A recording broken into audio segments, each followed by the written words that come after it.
नमस्कार। सुखबीर कुमार वत्स, प्रवक्ता वाणिज्य, लाला जगदीश प्रसाद सरस्वती विद्या मंदिर inter college, Jansath road, Muzaffarnagar.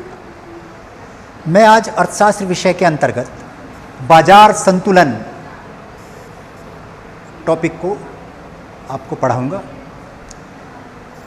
बाजार संतुलन के अंतर्गत सबसे पहले संतुलन कीमत क्या होती है, संतुलन कीमत मैं बताऊंगा। तो संतुलन कीमत वो है कि संतुलन कीमत के अंतर्गत इसमें संतुलन कीमत में किसी भी परिवर्तन की प्रवृत्ति नहीं पाई जाती है। अर्थात संतुलन कीमत में परिवर्तन की स्थिति अनुपस्थित पाई जाती है, यानी कि इसमें कोई भी परिवर्तन नहीं होता। अतः संतुलन कीमत वो स्थिति है जिसमें कीमत निर्धारित करने वाली शक्तियों में कोई भी परिवर्तन की प्रवृत्ति नहीं पाई जाती।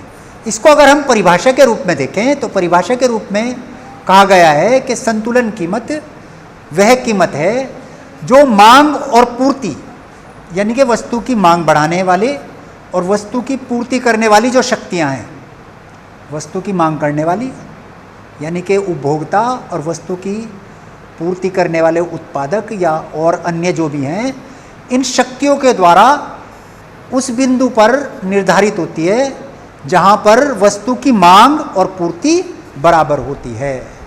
यानी कि जब वस्तु की मांग और पूर्ति बराबर हो, डिमांड और सप्लाई दोनों चीज़ जब बराबर हों तो कीमत संतुलित रहती है, उसको संतुलित कीमत कहते हैं। और इसको अगर हम शॉर्ट में देखें तो डिमांड यानी कि डी, इसको डी शॉर्ट में डी लिखेंगे, इज इक्वल टू सप्लाई, यानी कि डिमांड और सप्लाई अगर बराबर है तो उस स्थिति में जो है संतुलन कीमत कहलाएगी।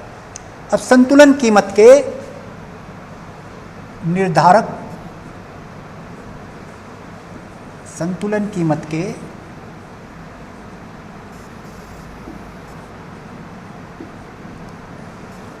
निर्धारक घटक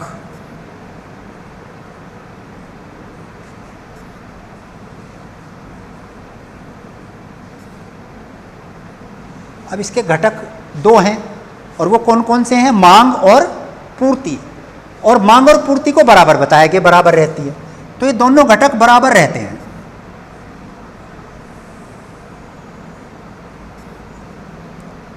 और वो कैसे रहते हैं कि वस्तु की मांग, जितनी वस्तु की मांग है उतनी ही वस्तु की पूर्ति होगी।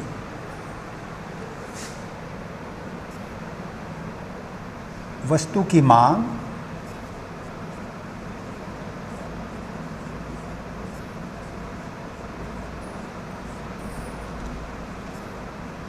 और वस्तु की पूर्ति, इस तरह से ये जो है संतुलन कीमत के बारे में बताया गया है आपको। अब है बाजार मूल्य। बाजार मूल्य क्या होता है? बाजार मूल्य ये है कि बाजार मूल्य वो कहलाता है जो किसी वस्तु का मूल्य थोड़े समय के लिए हो। यह मूल्य अल्पकाल के लिए होता है, ये कुछ घंटों का, कुछ दिन के लिए, कुछ सप्ताह के लिए, कुछ महीनों के लिए हो सकता है। और ये इतना कम टाइम होता है इसमें बाजार मूल्य में कि जो वस्तु की मांग और पूर्ति में परिवर्तन होने वाले होते हैं वो किए नहीं जा सकते। यानी कि कम समय के लिए है तो मांग और पूर्ति में जो परिवर्तन है वे नहीं हो सकते, क्योंकि वस्तु की पूर्ति के लिए स्टॉक सीमित रहता है। क्योंकि एक दो दिन का मूल्य है और स्टॉक उतना ही रखता है, जब मूल्य बदलते रहते हैं तो ज़्यादा स्टॉक व्यापारी नहीं रख पाते। तो स्टॉक इतना सीमित होता है कि ये लगभग स्थिर रहता है और इसका जो प्रभाव है मूल्य निर्धारण का मुख्य प्रभाव जो है वो मांग पर पड़ता है, और पूर्ति पर जो प्रभाव है वो नहीं पड़ता, पूर्ति पर प्रभाव निष्क्रिय रहता है। अब है सामान्य मूल्य। इससे पहले मैं इसकी आपको विशेषता बता रहा हूँ कुछ बाजार मूल्य की। ये जो बाजार मूल्य है निरंतर परिवर्तित होता रहता है। जैसे जो सोने और चांदी है, इन पे जैसे बाजार मूल्य परिवर्तित होता रहता है लगभग हर रोज ही, तो ये जो है ये बाजार मूल्य कहलाता है। इसका बाजार मूल्य अलग अलग होता है। तो इसकी विशेषता ये है कि पहली बात तो यही है कि निरंतर परिवर्तित होता रहता है। इसमें मांग और पूर्ति में अस्थायी परिणाम जो है वो स्थापित होते रहते हैं। इसके निर्धारण में मांग पक्ष सक्रिय रहता है और पूर्ति पक्ष निष्क्रिय रहता है। इसमें बाजार में सामान्य मूल्य के बराबर होने की स्थिति होती है। तो इस तरह से ये बाजार मूल्य कहलाता है। इसके बाद है सामान्य मूल्य। सामान्य मूल्य क्या है कि सामान्य मूल्य में दीर्घकाल में संतुलन की स्थिति पाई जाती है, अर्थात जो मूल्य दीर्घकाल तक बाजार में पाया जाए वो संतुलन कहलाता है। और इसमें जो है सामान्य मूल्य दीर्घकाल की समय अवधि का होता है। इसमें मांग और पूर्ति के में परिवर्तन के अनुसार ही परिवर्तन किए जा सकते हैं। और सामान्य मूल्य के निर्धारण में पूर्ति का जो प्रभाव है वो सक्रिय और निश्चयात्मक होता है। एक बार फिर मैं सामान्य मूल्य को थोड़ा सा रिपीट करूं कि जो सामान्य मूल्य है, सामान्य मूल्य सामान्य रूप से लगातार चलता रहता है, यानी कि इसमें दीर्घकाल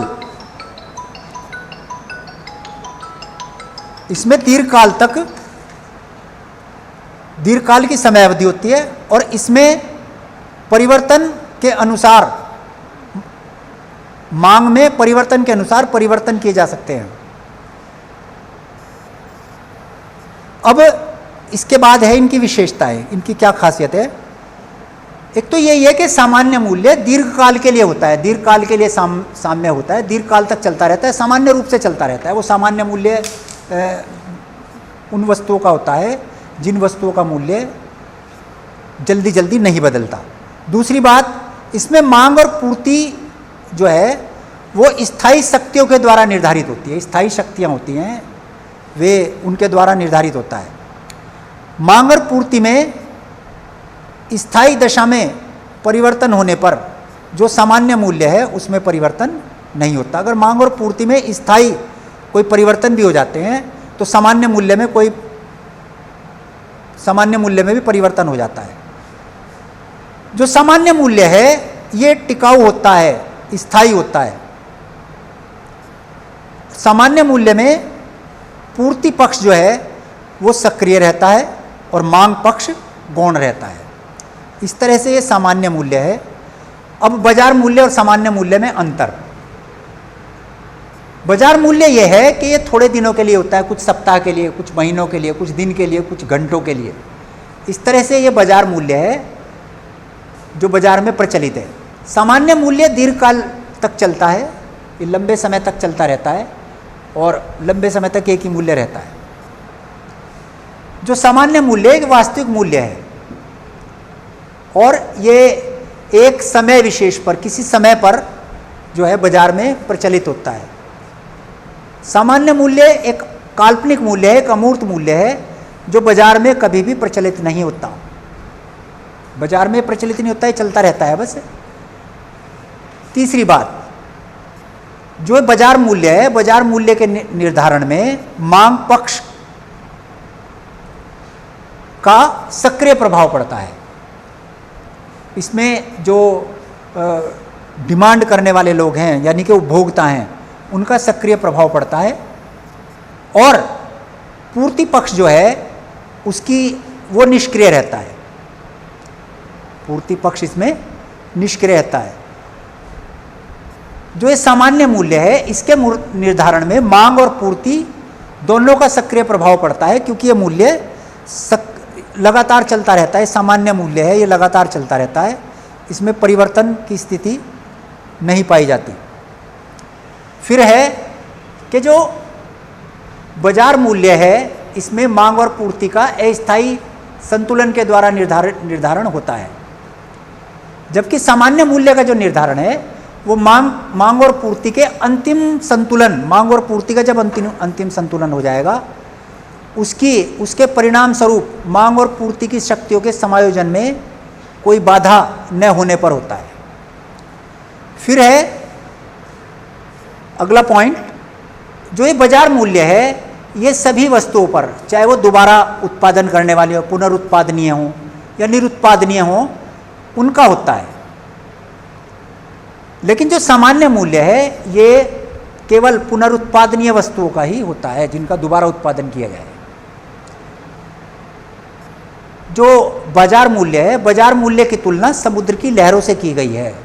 जैसे कि समुद्र की लहरें कभी ऊपर उठती है, कभी नीचे गिरती हैं, कभी ऊपर उठती है, कभी नीचे गिरती हैं, उसी तरह से बाजार मूल्य की तुलना समुद्र से की गई है, क्योंकि समय समय पर इसमें उतार चढ़ाव आते रहते हैं। जैसे कि समुद्र की लहरों में उतार चढ़ाव आते रहते हैं, उसी प्रकार बाजार मूल्य में भी उतार चढ़ाव आते रहते हैं। कभी बढ़ जाता है, कभी कम हो जाता है, कभी बढ़ जाता है, कभी कम हो जाता है। लेकिन जो सामान्य मूल्य की तुलना है इसकी तुलना अर्थशास्त्रियों ने समुद्र की सतह से की है। जैसे समुद्र की सतह समतल होती है, तो ये बाजार मूल्य की, जो सामान्य मूल्य की तुलना समुद्र की सतह से की है, यानी कि समान रहता है। इसके बाद नेक्स्ट पॉइंट है कि कुछ विद्वान जो है बाजार मूल्य को अन्यायपूर्ण मानते हैं। और अन्यायपूर्ण क्यों मानते हैं? क्योंकि इसमें परिवर्तन होते रहते हैं, आज कुछ है, अगले दिन कुछ है, फिर उस अगले दिन कुछ है, तो इसलिए इसको अन्यायपूर्ण मानते हैं। ये उपभोक्ताओं के साथ अन्याय है।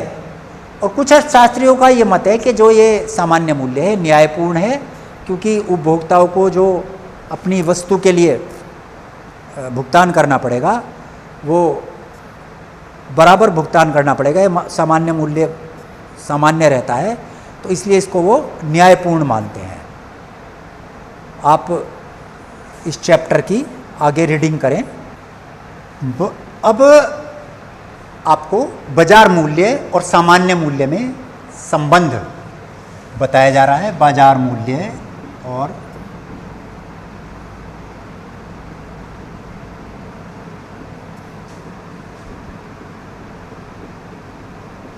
सामान्य मूल्य में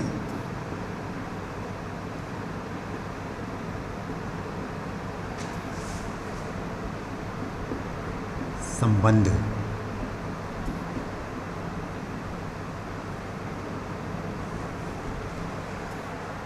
बाजार मूल्य जो है ये हमेशा सामान्य मूल्य के चारों ओर घूमता है, और बाजार मूल्य की जो प्रवृत्ति है वो ऐसी होती है कि वो सामान्य मूल्य के बराबर जाने की होती है। यानी कि जो बाजार मूल्य है वो सामान्य मूल्य के चारों ओर घूमता है, और ये सदैव सामान्य मूल्य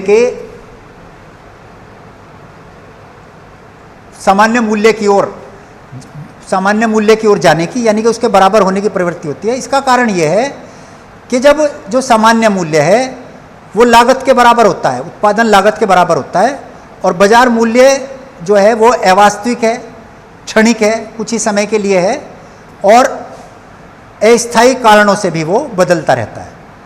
इसलिए परिवर्तन के बावजूद जो बाजार मूल्य है वो न तो बहुत ज़्यादा सामान्य मूल्य से अधिक होता है और न सामान्य मूल्य से बहुत ज़्यादा कम होता है, क्योंकि जो उसकी प्रवृत्ति है वो सामान्य मूल्य की तरफ जाने की होती है। अगर हम ये माने कि अगर बाजार मूल्य सामान्य मूल्य से ज़्यादा हो जाता है तो इसमें जो उत्पादक है, जो माल को बनाने वाले हैं, उनको अधिक लाभ होगा, और वे लाभ की दृष्टि से ज़्यादा लाभ बढ़ाने की इच्छा रखेंगे, और इससे उत्पादन बढ़ने से पूर्ति बढ़ेगी, और पूर्ति बढ़ने से जो बाजार में वस्तु का मूल्य है वो वस्तु का मूल्य गिरेगा। इस तरह से जो बाजार मूल्य है वो बाजार मूल्य गिरकर उत्पादन लागत के बराबर हो जाएगा, या पूरा भी बराबर नहीं होगा तो लगभग बराबर हो जाएगा। इसके अलावा अगर बाजार मूल्य उत्पादन लागत से कम है, ये अगर बाजार मूल्य उत्पादन लागत से कम है तो जो उत्पादक की को हानि से बचने के लिए वो अपना उत्पादन कम कर देगा, क्योंकि जो उत्पादन जब वो बाजार मूल्य सामान्य मूल्य से कम हो जाएगा तो उत्पादन की हानि होगी और वो उससे बचने के लिए उत्पादन बढ़ा देगा, और उत्पादन बढ़ाने से जो सामान्य मूल्य के बराबर या उसके लगभग बराबर हो जाएगा। इस तरह से जो बाजार मूल्य है वो सामान्य मूल्य के चारों ओर चक्कर काटता रहता है, यानी कि ज़्यादा कम तो भले ही होता रहता है लेकिन वो सामान्य मूल्य के चारों ओर चक्कर काटता रहता है, और ये जो है बाजार मूल्य ये सामान्य मूल्य की तरफ जाने की प्रवृत्ति रखता है। अब इसको हम एक चित्र के द्वारा हम इस तरह से समझा सकते हैं कि जो बाजार मूल्य है, बाजार मूल्य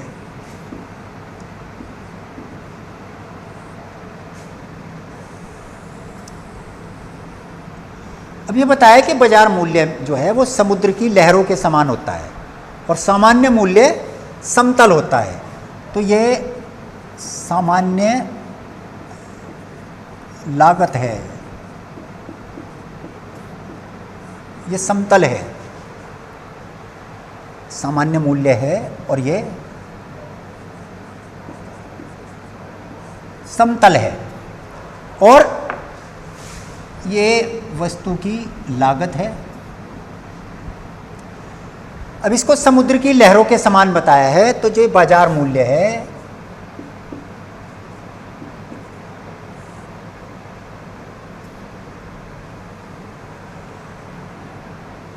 बाजार मूल्य ये समुद्र की लहरों के समान इस तरह से बढ़ता रहेगा।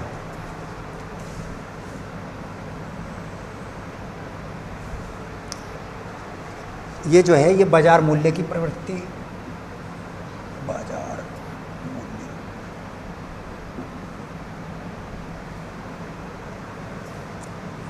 इस तरह से हम बाजार मूल्य को और सामान्य मूल्य को के संबंध को डायग्राम के द्वारा, चित्र के द्वारा प्रदर्शित कर सकते हैं। धन्यवाद।